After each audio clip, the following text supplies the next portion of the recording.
Back, आप देख रहे हैं रिपब्लिक भारत। और सबसे पहले हम बात करेंगे कि पोस्टर पर नाम और आखिर संग्राम क्यों, क्योंकि आप बखूबी जानते हैं कि लखनऊ से लेकर दिल्ली तक जो दुकान पर नाम लिखी जाने वाला फैसला है उसको लेकर के सियासत हो रही है। सर्वदलीय मीटिंग आज हुई और इस सर्वदलीय मीटिंग में विपक्ष की तरफ से मांग की गई कि उत्तर प्रदेश के मुख्यमंत्री योगी आदित्यनाथ अपने इस फैसले को वापस ले लें। इस पर आप इस रिपोर्ट को देखिए।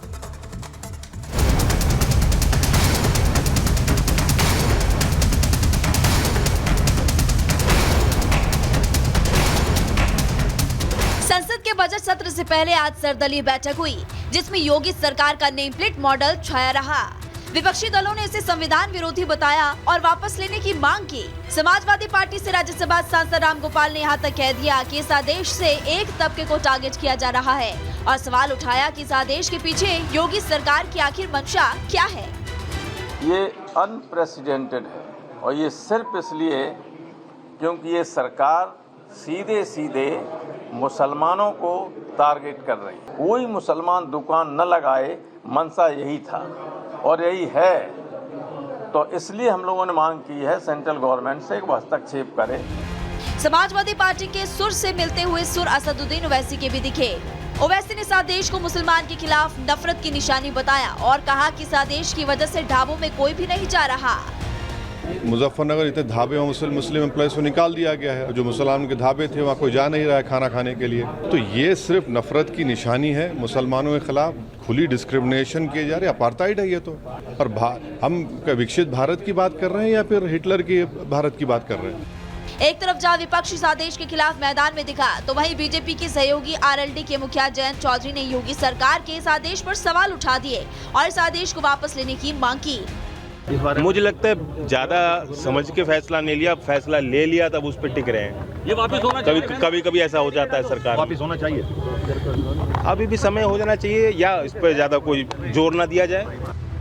जाहिर है जिस हिसाब से इस मुद्दे को लेकर खींचतान जारी है, जिस तरीके से विपक्ष ने आज इस मुद्दे को उठाया, उससे साफ संकेत है कि कल शुरू होने वाले संसद के मॉनसून सत्र में नेम प्लेट विवाद में जरूर हंगामा होगा। Bureau report, Republic Bharat.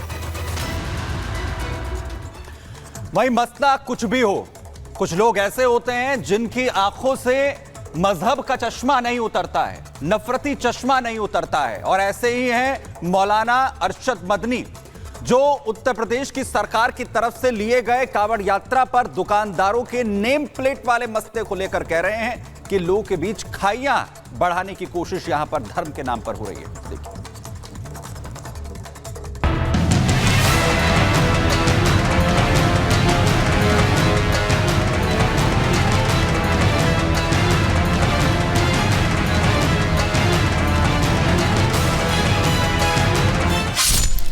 Gyanvapi परिसर में बाहरी मूर्तियां लाकर पूजा करने का आरोप, यूसीसी को शरीयत के खिलाफ बताना, हल्द्वानी हिंसा में धार्मिक आधार पर भेदभाव करने का दावा। लगता है जमीयत उलेमाए हिंद के अध्यक्ष मौलाना अरशद मदनी को नफरत का चश्मा पहनने की पुरानी आदत है। इसीलिए तो फैसला चाहे कोई हो, मौलाना अरशद मदनी अपनी दुकान चलाने के लिए भ्रम फैलाने में आगे रहते हैं। एक बार फिर अपनी आदतों से मजबूर मौलाना अरशद मदनी योगी सरकार के नेम प्लेट वाले फैसले को राजनीति का नया खेल बता रहे हैं। मौलाना मदनी इस फैसले को अपने धार्मिक चश्मे से देखकर भेदभावपूर्ण और सांप्रदायिक बता रहे हैं। लेकिन जरा कोई पूछे मौलाना साहब से कि क्या ये फैसला सिर्फ मुस्लिम दुकानदारों के लिए किया गया है? अगर नहीं तो भेदभाव कैसे हुआ? जो मौलाना मदनी खुद को मुसलमानों का पैरोकार बताने में जुटे हैं, लेकिन जिन लोगों के लिए पैरोकारी कर रहे हैं वो खुद योगी के फैसले के साथ हैं। फैसले लिए जा रहे हैं, सब सही है, जनता की भलाई के लिए हैं, ऐसा कुछ नहीं है। हमारे पास राकेश भाई हैं, काम करें, और गैर मुस्लिम भी आके सामान सब खा के जाते हैं। कोई आस्था लेके चला, उसने सोच लिया कि मुझे इस तरह की चीज़ें खानी है, ऐसी जगह बैठना है, तो उसका अपना मन विवेक है, वो निजी स्वार्थ है उसका अपना। जब साफ सफाई रखोगे तो लोग खुद ही आएंगे। कोई नाम वाम में नहीं, कुछ नहीं, सब सही चल रहा है। कोई ऐसा नहीं, कोई सरकार एक ना हिंदू की है ना मुसलमान की है, सरकार तो सबकी होती है। लेकिन लगता है मदनी साहब ने ना कुछ सुना है ना ही कुछ देखा, इसीलिए अब अपनी कानूनी टीम की बैठक बुलाई है, जिसमें मौलाना साहब फैसले को लेकर कानूनी पहलुओं पर चर्चा करेंगे। अब सवाल है कि जब फैसला किसी एक धर्म के लिए नहीं, किसी एक जात के लिए नहीं, किसी एक इंसान के लिए नहीं लिया गया, तो अकेले मौलाना अरशद मदनी को इतनी मिर्ची क्यों लग रही है? क्या वो ऐसे बयान देकर कांवड़ यात्रियों की सुरक्षा से जुड़े आदेश को धार्मिक फरमान बताकर आग लगाना चाहते हैं? Bureau report, Republic Bharat. और विवादित ट्रेनी आईएएस पूजा खेड़कर की मुश्किलें लगातार बढ़ती जा रही है। दरअसल उसकी तरफ से यौन उत्पीड़न के आरोप पुणे के कलेक्टर के ऊपर लगाए गए थे। जब पुलिस ने उसको बुलाया बयान देने के लिए तो वो पेश नहीं हुई। ऐसे में सवाल खड़ा होता है, क्या अब पूजा डर गई गिरफ्तारी से, या फिर उस पर जो आरोप लग रहे हैं, जिस तरह से लगातार बयान सामने और लगातार जांच पड़ताल हो रही है, उस शर्म से वो पानी पानी हो चुकी है, इसलिए वो सामने नहीं आई। तमाम सवाल खड़े होते हैं। इस पर आप इस रिपोर्ट को देखिए।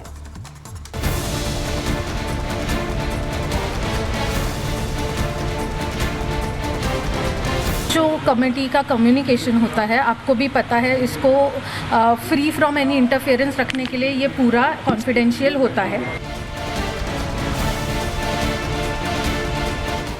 नखरेबाज आईएएस पूजा खेड़कर जो कल तक कमेटी के सामने अपनी बात रखने की बात कर रही थी, जांच में सहयोग करने का दावा कर रही थी, वही पूजा खेड़कर पिछले 24 घंटे से गायब है। ना तो मीडिया के सामने आई है, ना ही किसी को उनके बारे में कोई जानकारी मिली है। तो सवाल है कि ट्रेनी आईएएस पूजा खेड़कर कहां गायब है? क्या पूजा खेड़कर को गिरफ्तारी का डर सता रहा है? क्या पूजा समझ गई है कि उनका झूठ पकड़ा गया है? सवाल कई है, लेकिन जवाब किसी के पास नहीं है। दरअसल पूजा खेड़कर अपनी हाई फाई डिमांड्स के चलते लाइमलाइट में आ गई थी। इसके बाद फर्जी सर्टिफिकेट के जाल में ऐसी फंसी कि उससे निकल ही नहीं पाई। लेकिन पूजा ने तब सबको चौंका दिया जब उन्होंने पुणे के डीएम पर ही उत्पीड़न के आरोप लगाए थे। इस आरोप के बाद पूजा को पुणे पुलिस के सामने अपना बयान दर्ज कराना था, लेकिन पुलिस इंतजार करती रही और वो पुणे कमिश्नर के ऑफिस ही नहीं पहुंची। इतना ही नहीं, उनसे संपर्क भी नहीं हो पा रहा है। 2 बार नोटिस के बाद पूजा ने आने की हामी भरी, लेकिन उनका फोन बंद बताया जा रहा है। पूजा खेड़कर पर फर्जी ओबीसी सर्टिफिकेट से लेकर फर्जी दिव्यांगता सर्टिफिकेट के जो आरोप लगे हैं, उसके बाद पूजा चारों तरफ से घिर चुकी है और कहीं ना कहीं उन्हें अपनी गिरफ्तारी का डर सताने लगा है। दावा किया जा रहा है कि अपनी इसी गिरफ्तारी के अंदेशों के चलते वो पहले ही कोर्ट से अग्रिम जमानत लेना चाहती है, जिससे गिरफ्तारी से बचा जा सके और फिर अपना बयान पुलिस के सामने वो दर्ज करा सकती है। इधर पूजा की मां मनोरमा खेड़कर की मुश्किलें कम ही नहीं हो रही। किसान को बंदूक के दम पर धमकी देने के आरोप में मनोरमा की हिरासत बढ़ गई है। पुणे कोर्ट ने 22 जुलाई तक पुलिस हिरासत में भेज दिया।